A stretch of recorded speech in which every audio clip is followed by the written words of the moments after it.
This is Heliox, where evidence meets empathy. Independent, moderated, timely, deep, gentle, clinical, global, and community conversations about things that matter. Breathe easy, we go deep and lightly surface the big ideas.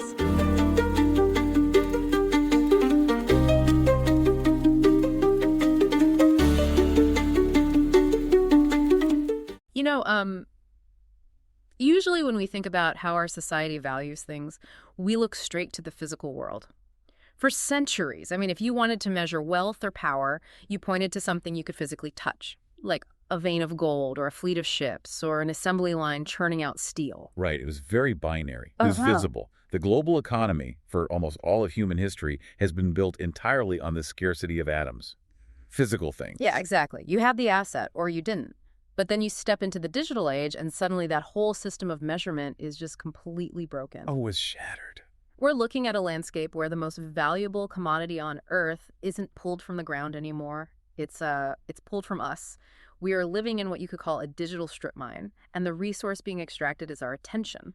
And it is the absolute definition of an unsustainable ecosystem. Yeah. We built these incredibly sophisticated machines, not to elevate our thinking, but to just harvest our most basic visceral reactions. So today, we're looking at a stack of sources that ask one really urgent question.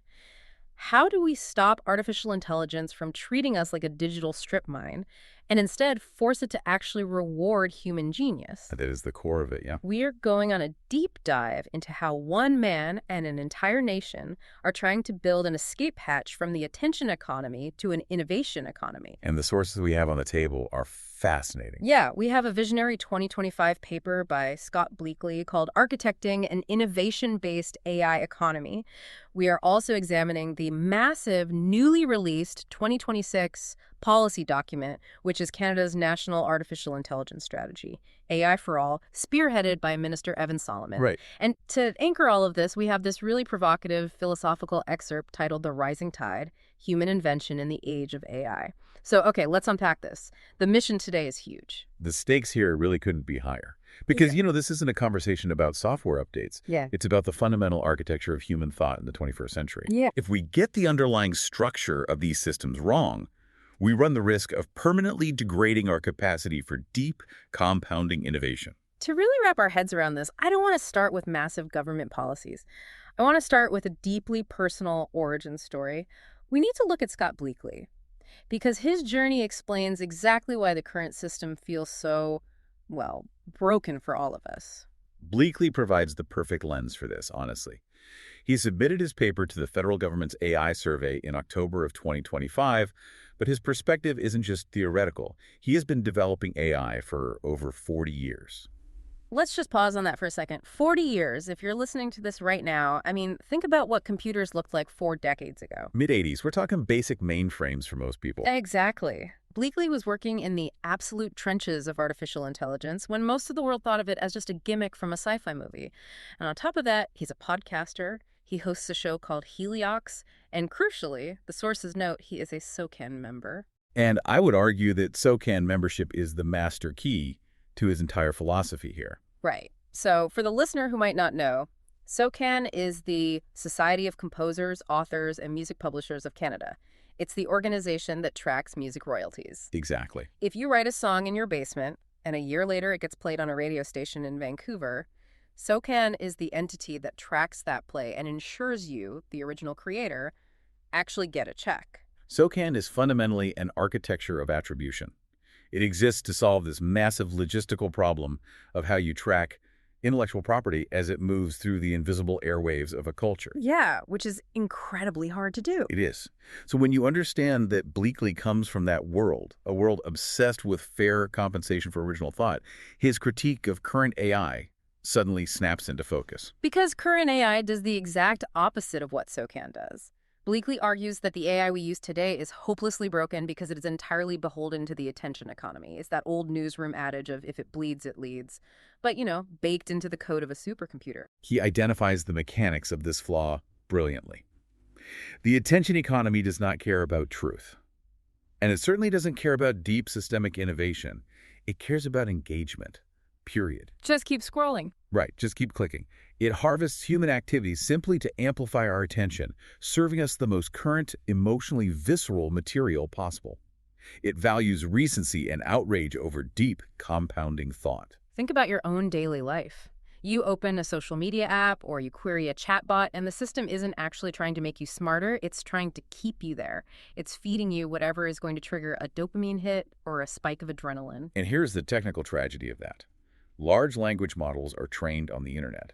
They are ingesting a data set that has been profoundly, fundamentally warped by algorithms designed to keep people clicking. Garbage in, garbage out. Precisely. So the models themselves are inheriting our worst psychological tics. They hallucinate, they regurgitate popular falsehoods, and they vary actual hard-won innovation under mountains of aggregated noise. But Bleakley isn't just complaining about the problem, which is what I love about this paper.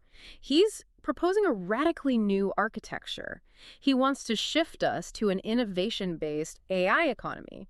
And he says we can do it by leveraging the systems we already have, but completely rewiring the incentive structure. Right. He notes that large AI models already use data sources and URLs. When you ask a modern chatbot a complex question, it might reference a piece of journalism or maybe a research paper. But the attribution stops at the absolute surface layer. This is where I want to really dig in, because this is the core of his thesis. If I ask an AI about a new battery technology, it might point me to a tech blog that wrote a summary of a press release. Exactly. It doesn't drill down through that reporting stack to actually find, credit, and compensate the specific scientist in a lab who originated the actual chemical breakthrough. The value gets totally trapped at the aggregation layer. The tech blog gets the ad revenue from your click, while the actual innovator gets absolutely nothing. Which is just wild when you think about it. It's incredibly unfair.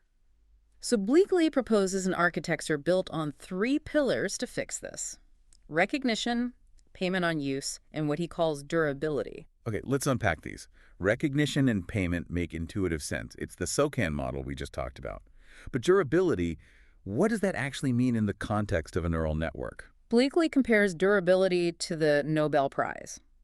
When a massive scientific breakthrough happens, the Nobel Committee doesn't give the prize to the 1,000 journalists who wrote think pieces about the breakthrough. Right. They give it to the initial innovator. The original spark of genius maintains its value, undiluted by the thousands of come-latelys who simply repackaged the idea. So current AI is like a giant vacuum cleaner sucking up a massive library without bothering to read the title pages or the copyright notices. And Bleakley wants to turn it into a meticulous patent clerk. That's a great analogy. But how? How does a piece of software actually trace a thought back to its origin through the absolute chaos of the internet? The paper mentions adding an orthogonal dimension to the models. Okay, stop. My eyes just glazed over. Explain orthogonal dimension to me like I'm 5. It's a very dense term, I know. But the concept is actually quite beautiful. Imagine a river. The internet is a massive, rushing river of information. Currently, an AI model dips a bucket into the river right in front of it, pulls out some water, and serves it to you. That water is a mix of a million different sources upstream. Right, it's all blended together. Dirt, pollution, clean water. Exactly. What Bleakley means by adding an orthogonal dimension is essentially adding a chemical tracer to every single original drop of water at the very moment it enters the river. Oh, interesting. In geometry, orthogonal means intersecting at a right angle. In this context, it means creating a totally separate, independent tracking mechanism that intersects with the data but isn't corrupted by it. Okay, I'm tracking with you now. So when the AI dips its bucket into the river, it isn't just looking at the blended water. It is simultaneously reading the orthogonal dimension, the tracking layer, which instantly highlights the specific tracer belonging to the original innovator, no matter how many times that water has been churned, mixed, or repackaged downstream. So it's like a cryptographic watermark for human thought. It survives the aggregation. Exactly. And here is where the engineering gets really counterintuitive. You would think that forcing an AI to do all this meticulous tracking would make the system slower and incredibly bloated. Yeah, that's what I was thinking. But Bleakley asserts the exact opposite. By adding this orthogonal tracking mechanism, you actually end up creating AI that is smaller, faster, and better equipped to validate its own responses. Wait, how is that possible? If you give a machine more work to do, making it track the origin of every single concept, how does it get faster? Because you are radically filtering out the noise. Let's go back to the tech log example.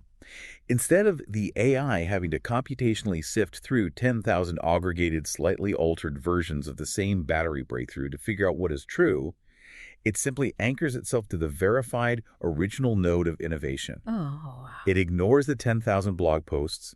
It cleans up the data diet of the AI. This instantly addresses massive issues around copyright infringement, plagiarism, and the terrifying inaccuracy of AI-generated health information.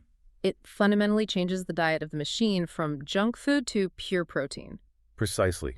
And if we connect this to the bigger picture, think about the psychological shift for the human being using the system. If you are a researcher, a software engineer, or even just a university student, and you know that your original, novel thought will be tracked, recognized, and compensated on a prorated basis every single time an AI uses it to generate an answer. I mean, what does that do to your motivation? It totally changes the game. It's no longer about who can shout the loudest today or who can go viral on a social feed. Exactly. Bleakley actually writes that this architecture gently encourages a compounding increase in original thought. Because you know your work won't just be swallowed up by the vacuum cleaner for free. You have an economic and social incentive to think deeply. Attention mediates the present moment, but innovation mediates across time. That's beautifully put. And Bleakley points out a profound historical truth. Many great innovations aren't immediately recognized because the other pieces needed to make them work haven't been invented yet. Right. In an attention economy, an idea that doesn't go viral immediately simply dies. It's buried. But in an innovation economy equipped with durability, those ideas lie dormant. They wait. And when the missing piece is finally discovered years later and the AI integrates the concepts into a new design, the original innovator is retroactively recognized and rewarded. That is incredible. And Bleakley has been trying to build this into what he calls a global attractor. He's been taking this grassroots message on the road. He has. The sources mention him sharing these approaches on WGBH Public Radio in Boston, touring across the U.S., desperately trying to get people to see that we do not have to accept the current manipulative version of AI as a permanent reality. But he includes a very stark warning in his work.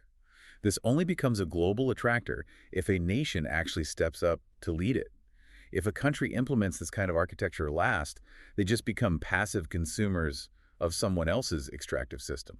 Which perfectly sets up the second half of our deep dive today. Because Bleakley's vision of an innovation-based economy, complete with orthogonal tracking and durable compensation, is a beautiful, mathematically sound theory. It is. But a theory doesn't change the world on its own. How does an entire country actually build the foundation for this?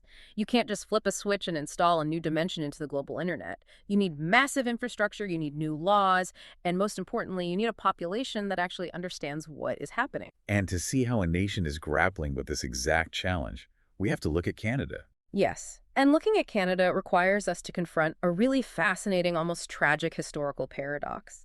Because the story of Canada and artificial intelligence is full of massive contradictions. It really is. To set the stage for you, if you're listening, Canada is essentially the birthplace of modern AI. The foundational ideas that are powering the global AI revolution today, the deep learning networks, the neural architectures that make systems like ChatGPT possible, they trace their lineage directly back to Canadian researchers. We're talking about the so-called godfathers of AI. You have Nobel laureate Geoffrey Hinton and Turing Award winners Yoshua Bengio and Richard Sutton. Giants in the field. Absolute titans. Decades ago, when the rest of the world thought neural networks were a dead end, the Canadian government and Canadian universities quietly funded these researchers. Because of that legacy, Canada has world-class university programs, incredible national institutes, and is home to one of the few frontier model companies on the planet. Let's quickly define that term for the listener. When we say frontier model, we just mean the absolute cutting-edge, massively powerful AI systems, the ones that can reason through complex math or write production-level code. Canada has companies building those at the highest level. By any long-term metric of intellectual capital, Canada is a powerhouse. But, and this is the paradox, despite inventing the modern era of this technology, despite having over 150,000 innovators working in more than 3,500 AI companies, Canada is suffering from a staggering systemic adoption gap.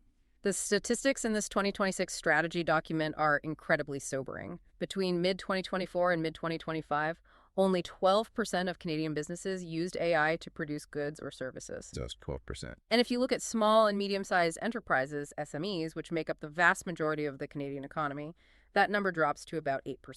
Just to put that in perspective, in Nordic countries, SME adoption is sitting somewhere between 29 and 42%. Germany's at 26%. So Canada has the absolute best minds on earth building the engine, but the businesses on the ground simply refuse to drive the car. If you're listening right now and you run a small business like a bakery, a logistics company, a local accounting firm, you might be part of that 92% of SMEs not using AI. And the question the Canadian government had to ask was simply, why? Why is there such a profound disconnect between the high-tech laboratories of Montreal and Toronto and the factory floors and main streets across the rest of the country? They found the answer in the KPMG University of Melbourne Global Trust Study. And it comes down to two binding constraints: low literacy and incredibly low trust. The numbers from that study are wild. Out of 47 countries surveyed, Canada ranks 44th on AI training and literacy. Let me just repeat that. The country that invented deep learning ranks 44th out of 47 in teaching its citizens how to actually use it. It's a massive failure of translation. Fewer than 24% of Canadians report having had any AI training at all. Wow. And consequently, they rank 42nd out of 47 countries on trust in AI systems. The public sentiment is basically split right down the middle. Fully 50% of the country regards AI not as a tool, but as a literal threat to humanity. So this is the paradox. How did a country of inventors become a nation of skeptical bystanders? It happens when innovation is entirely decoupled from intentional adoption. Mm. If you invent a powerful new technology, but you don't simultaneously build the social infrastructure to explain it, to regulate it, and to prove its safety to the average citizen, you do not get excitement. You get societal anxiety. Makes total sense. People look at a tool they don't understand, controlled by foreign tech monopolies they can't see, and their natural protective instinct is to reject it completely. And this brings us right back to Bleakley. Canada has all the raw materials for Bleakley's innovation economy, right? The intellectual capital, deep financial markets, massive energy resources. But none of that matters if the everyday citizen doesn't trust the system. Exactly. You can't force a small business owner to optimize their supply chain with an algorithm if they are terrified that the algorithm is going to secretly steal their customer data or ultimately just put them out of business. Trust is the absolute binding constraint, and this is the dead end the Canadian government found itself staring at in late 2025.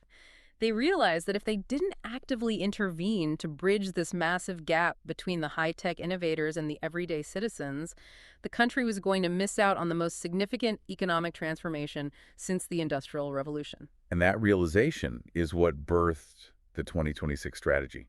The government recognized they were losing the plot. They had to act. Now, to be clear, Canada's strategy isn't explicitly building Bleakley's orthogonal dimension software directly, but what they are building is the absolute prerequisite for it. They are attempting to build the regulatory and sovereign foundation that would make an innovation economy even possible. Yes, you cannot have a durable, fair innovation economy if your citizens are being actively manipulated by an unregulated attention economy. You have to secure the foundation first. Which brings us to Canada's National Artificial Intelligence Strategy, AI for All, led by Minister of Innovation, Science and Industry, Evan Solomon. What's genuinely striking about this strategy is the journey of how it was built. It wasn't just a bunch of tech executives and politicians sitting in a closed room in Ottawa dictating terms. They launched a massive national consultation. Yeah, they received over 11,000 submissions from across the entire country. They heard from workers, entrepreneurs, students, and a 28-member expert task force. But crucially, they went far outside the tech bubble. They heard from First Nations, Métis, and Inuit leaders. They heard from arts and culture organizations, labor unions, and environmental groups. They captured the voices of people who are genuinely and rightfully concerned about job security, about the biases baked into current AI, and about the welfare of their children online. And the strategy that emerged from those 11,000 voices is built on 6 core pillars. Though, we aren't going to just list them like a textbook today. What matters is that the entire framework rests on 3 unified concepts: trust, opportunity, and sovereignty.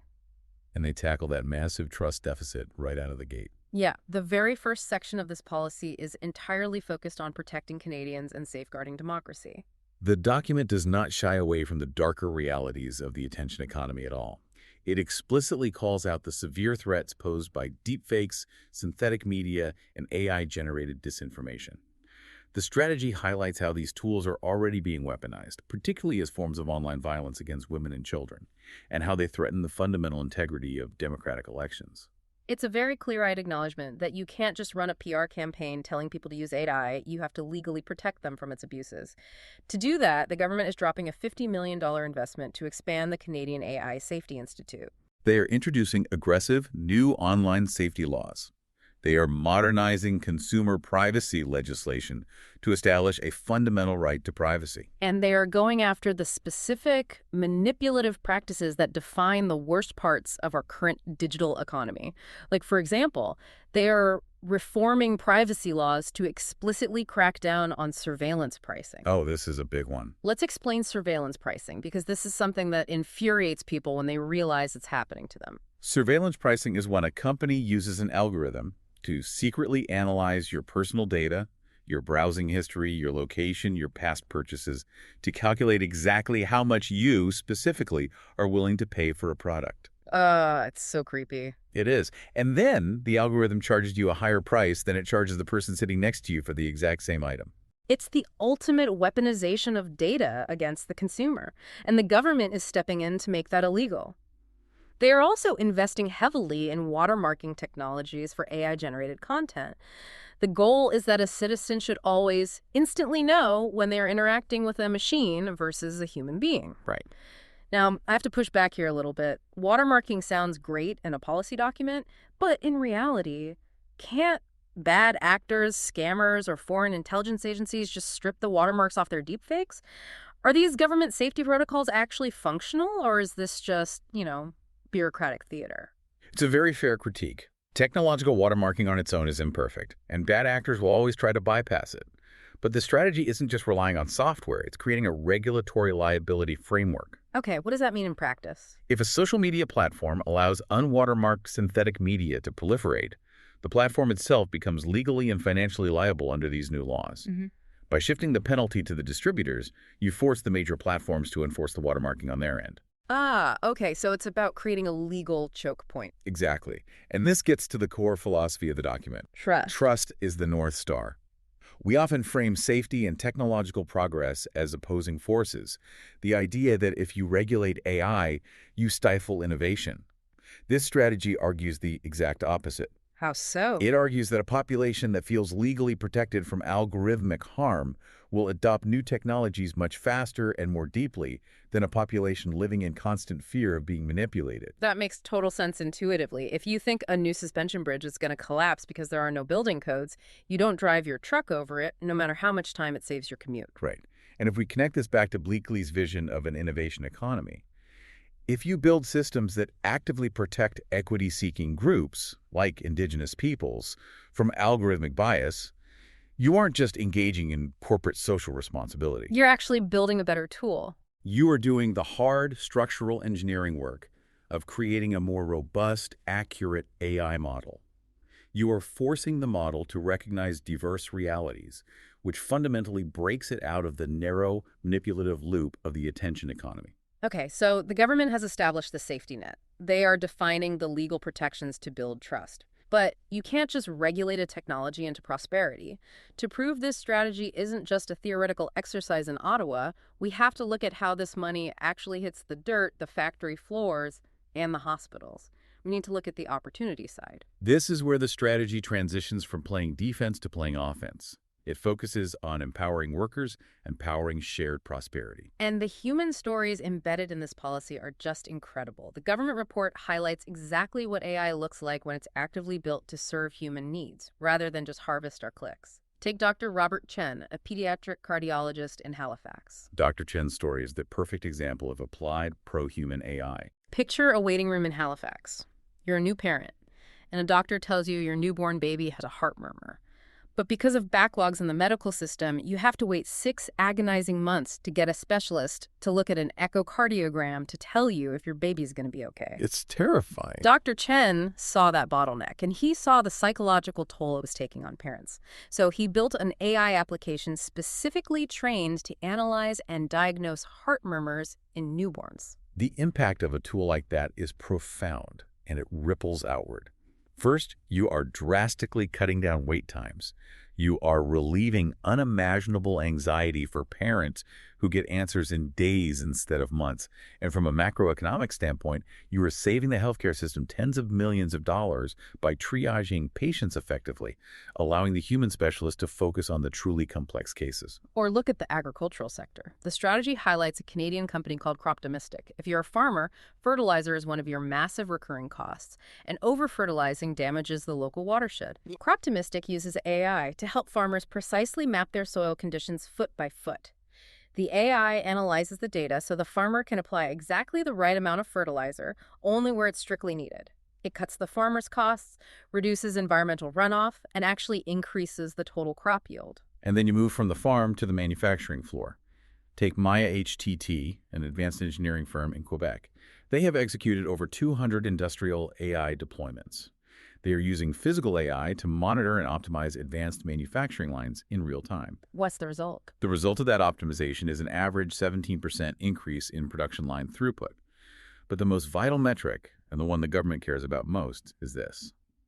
These deployments created and maintained over 1,000 human jobs. Which totally flips the cultural narrative. The goal here is to treat AI like a high-tech power tool for the worker, rather than a robotic replacement standing at the assembly line waiting to steal your job. This is the absolute essence of a pro-worker industrial AI philosophy. The pervasive narrative that AI is exclusively here to replace human labor is largely a symptom of the attention economy. It's a fear-based narrative that generates clicks and anxiety. Right. But the empirical data shows something entirely different. The 2026 strategy cites an OECD survey where 80% of manufacturing and finance workers who actually used AI reported that it significantly improved their performance. They experienced better job satisfaction and even better mental health because the AI took over the mind-numbing repetitive tasks. When you deliberately build AI around the worker to augment their expertise and help them make better decisions, it is a massive net positive. But as uplifting as Dr. Chen and Maya HTT are, the government knows these success stories are still the exception, not the rule. Remember that adoption gap we talked about earlier? 78% of non-adopting firms explicitly stated they simply don't see how AI benefits their specific business. The strategy identifies this as a translation problem. You cannot just hand a small business owner a generic tax credit, point them to a massive neural network, and tell them to figure it out. You have to provide practical, sector-specific translation. Which is why the government is launching a massive financial initiative to force this adoption. They are rolling out a $500 million program through the Business Development Bank of Canada called the LIF program. This is designed to give those hesitant SMEs the actual financing they need to buy and integrate these tools into their daily workflows. But more importantly than just handing out loans, they are pioneering what they call an AI missions approach. Instead of scattering research funding to the winds and hoping something useful materializes, they are rallying universities, private industry, and government resources around specific, tangible national challenges. They are starting with a $200 million health mission. Wait, why structure it as a mission? Yeah. Why not just give the $200 million to AI startups and let them innovate naturally? Because a shared national challenge drives adoption faster than a fragmented free market. When the entire ecosystem, the university researchers, the software startups, and the hospital administrators are all legally and financially pointed at the exact same specific problem, like reducing emergency room wait times by 30%, the technology translates from abstract code into a tangible, life-saving tool that gets deployed immediately. Parallel to that deployment is a massive nationwide push for basic literacy. The strategy aims to reach 1 million entry-level post-secondary students with baseline AI training. They are doubling K-12 teacher training to reach 3,000 educators. They are pouring funding into groups like the Alberta Machine Intelligence Institute or AMI. The work AMI is doing is fascinating because of how granular it is. It really is. AMI partnered with Kelsey Shea-Ragnier, the chair of early childhood education at RSC Polytech, to create an AI curriculum specifically for early childhood educators. Imagine teaching the people who teach our toddlers how to responsibly interact with machine intelligence. It's incredible foresight. And with a separate $9 million federal investment, AMI is launching an AI Pathways program to train 5,000 Canadian energy workers. They are literally going sector by sector, teachers, oil workers, farmers, equipping the workforce for the transition. Overall, the strategy promises to create 90,000 AI-related job opportunities and work placements for young Canadians and those transitioning mid-career. This is the only way you close the adoption gap. You demystify the technology through relentless education, and you incentivize its practical application in the real world. Okay, so we have doctors diagnosing hearts, farmers mapping soil, and teachers learning the curriculum. But all of these amazing applications share one massive, unavoidable physical requirement. AI does not exist in the ether. It requires physical computing power.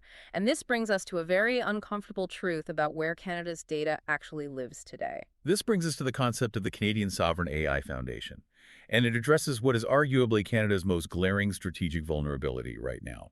Right now, Canada's domestic compute capacity is nascent, and that is putting it politely. When Canadian researchers are training their brilliant new models, or when these SMEs are running their company data through an algorithm, they are overwhelmingly doing it on foreign-owned cloud platforms. Yeah. The physical servers processing Dr. Chen's pediatric heart data might be sitting in a data center in California or Texas. And almost all of the chips, the incredibly complex GPUs required to process this data, are fabricated offshore in places like Taiwan. This raises a profound geopolitical question. What does sovereignty actually mean in the digital age?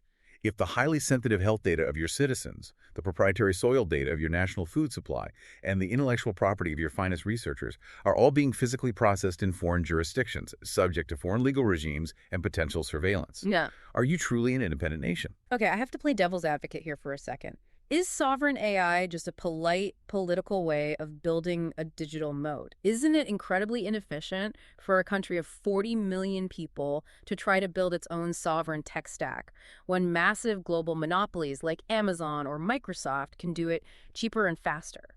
It might be cheaper in the short term, absolutely. But long term, it is absolute strategic suicide. Dependency on foreign infrastructure for the foundational technology of the next century is an unacceptable exposure for any country. Right, because things can change so quickly. Exactly. If a geopolitical crisis disrupts the supply chain of chips, or if a foreign government decides to restrict access to their cloud servers, a nation without sovereign compute immediately loses the ability to function in the modern economy. Sovereignty in the AI era means physically owning the servers, governing the cloud environments under your own laws, and controlling the energy that powers them. To fix this vulnerability, Canada is executing a build, partner, buy approach. The crown jewel of this effort is a commitment to build a world-leading, publicly owned supercomputer by 2031. Yes, that's the big target. Now, hold on. 2031. In the world of AI, 2031 is a century from now. Models are evolving every 6 months. By the time the Canadian government finishes building a supercomputer in 2031, won't it be completely, laughably obsolete compared to whatever GPT-10 or GPT-12 is doing in the private sector? That is a very common critique, and the timeline is indeed a massive challenge. But the purpose of a public supercomputer isn't necessarily to beat the private monopolies in a pure computing arms race. Then what is it? The purpose is to guarantee a secure baseline layer of high-performance compute that is entirely governed by Canadian law, accessible to researchers who simply cannot afford commercial rates. It's about resilience, not just raw speed.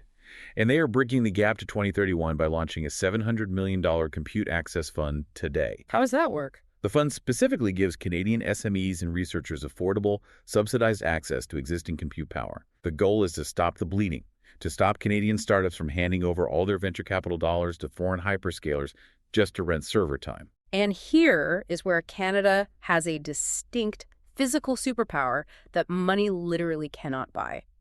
Running massive AI models generates an unbelievable amount of heat.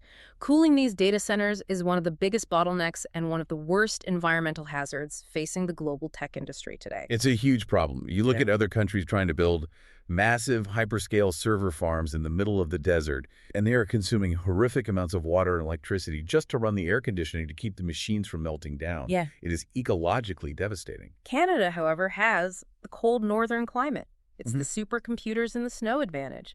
The ambient freezing temperature drastically reduces the financial cost and the energy intensity required for cooling these massive facilities. It is a massive geographic edge. Yeah. And when you pair that natural climate with Canada's national electricity strategy, which aims to double the electrical grid using largely clean, non-emitting power from hydro, nuclear, and renewables, Canada is positioned to become the most sustainable, high-performance computing hub on Earth. The strategy estimates that Canada's commercial players alone will need 5.5 gigawatts of compute capacity by 2030. Delivering that amount of power sustainably, without destroying your climate goals, is a competitive advantage that foreign tech companies are actively looking for. So you build the supercomputers, you power them with clean hydro and nuclear energy, you cool them with the brutal Canadian winter.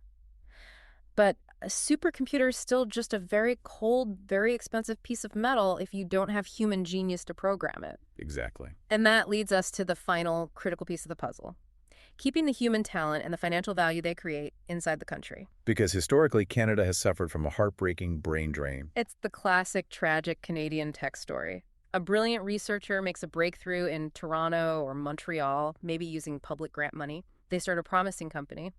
But immediately, they face overwhelming pressure from U.S. venture capital firms. They get bought out. The talent gets recruited down to Silicon Valley.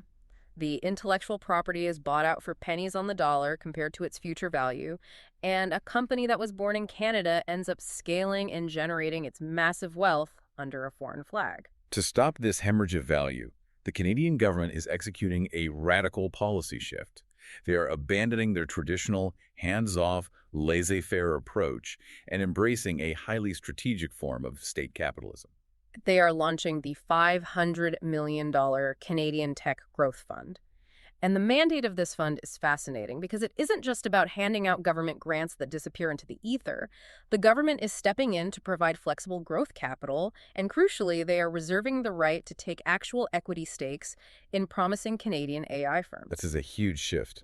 Now, again, I have to challenge this. If I'm an AI startup founder with a brilliant idea, why would I want the slow, bureaucratic Canadian government on my capitalization table? Wouldn't I rather take money from Sequoia Capital or Andreessen Horowitz, who can plug me into a massive global network? A founder might want private VC money, yes. But venture capital demands rapid scaling and often a quick exit, which usually means selling the company to a foreign tech giant. By the government taking an equity position, they are intentionally behaving like a venture capitalist, but with a completely different set of incentives. Okay, what's their incentive? Their goal isn't just a quick return on investment. Their goal is anchoring the company to Canadian soil. They are using their equity rights to secure national supply chains and prevent premature foreign buyouts. And importantly, they are ensuring that when these homegrown champions do succeed globally, the Canadian taxpayer, who funded the underlying infrastructure and university research in the first place, actually shares in the financial dividends. That makes a lot of sense. It is a highly aggressive, highly necessary maneuver to protect intellectual property. It's essentially the government acting as an anchor tenant for human capital, and they are fighting to keep the raw talent too. The strategy outlines increasing the number of Canada CFAR AI chairs, which are elite, highly coveted research positions, from 130 to nearly 200. And they are expanding the global talent stream to fast-track immigration for the world's best AI engineers. But even with these massive domestic investments, the funds, the supercomputers, the talent retention, Canada knows a hard geopolitical truth. A middle power cannot fight the global tech monopolies alone. So what do? They build coalitions. In February 2026, Canada spearheaded the launch of the Multinational Sovereign Technology Alliance, starting with a foundational partnership with Germany. The explicit goal is to pool the research capabilities, the compute capacity, and the massive procurement power of aligned democracies. It sounds like Canada is building a superhero team of middle power nations to take on the tech monopolies. That's a very accurate way to look at it. If you are a single nation trying to dictate terms to a trillion-dollar tech company, you have very little leverage. But if Canada weaves together partnerships with Germany, the UK, France, and the broader EU, suddenly you have a massive, interconnected market of trusted nations. Which changes the math completely. The strategy notes that in the past year alone, Canada secured 20 new economic partnerships worth $100 billion, with 11 of them explicitly focused on AI development. And a huge piece of this alliance is a commitment to open source AI. The strategy explicitly champions open source models. Why is that so crucial for sovereignty? Because open source prevents vendor lock-in. If you rely entirely on a closed proprietary model owned by a single foreign megacorporation, they can change the pricing, alter the rules, or shut down your access overnight. By championing open source models, Canada and its allies are ensuring that countries and smaller companies aren't forced into structural dependency. They are exporting Canadian principles of openness, transparency, and democratic accountability to the rest of the world. Okay, we have covered an immense amount of ground today.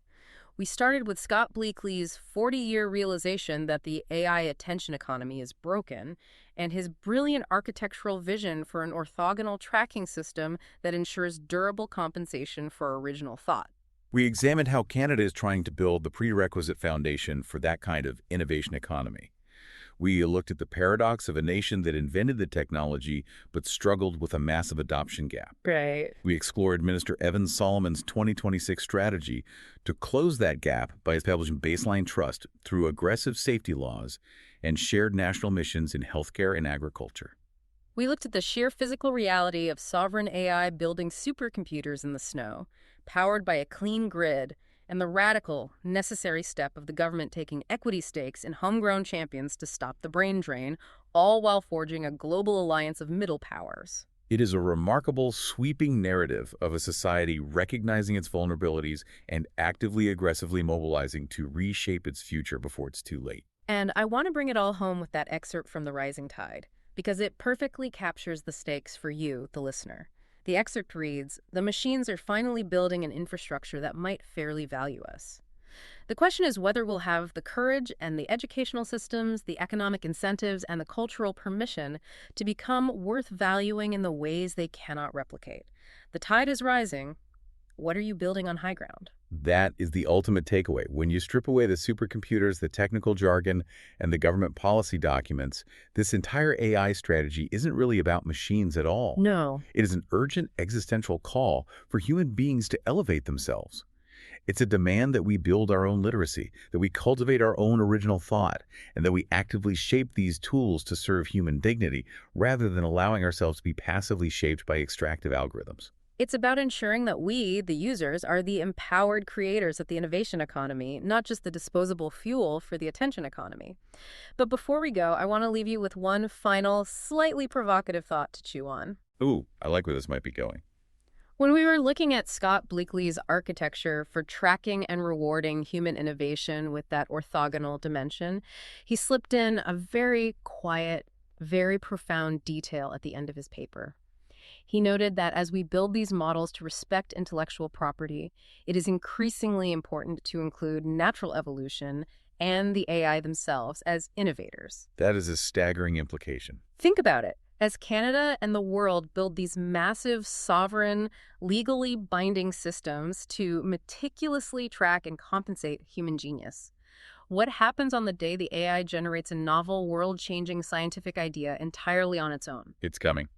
What happens when the system we painstakingly built to protect human intellectual property is suddenly confronted by an autonomous creator requesting its own patent or its own royalty check? How will our human-centric economy handle a machine that is no longer just a high-tech power tool, but an equal participant in the architecture of innovation? Thank you so much for joining us on this deep dive. Heliox is produced by Michelle Brucker and Scott Bleakley.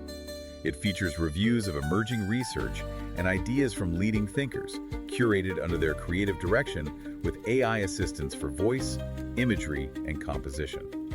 Systemic voices and illustrative images of people are representative tools, not depictions of specific individuals. Thanks for listening today. 4 recurring narratives underlie every episode: boundary dissolution, adaptive complexity, embodied knowledge, and quantum-like uncertainty. These aren't just philosophical musings, but frameworks for understanding our modern world. We hope you continue exploring our other episodes, responding to the content, and checking out our related articles at helioxpodcast.substack.com.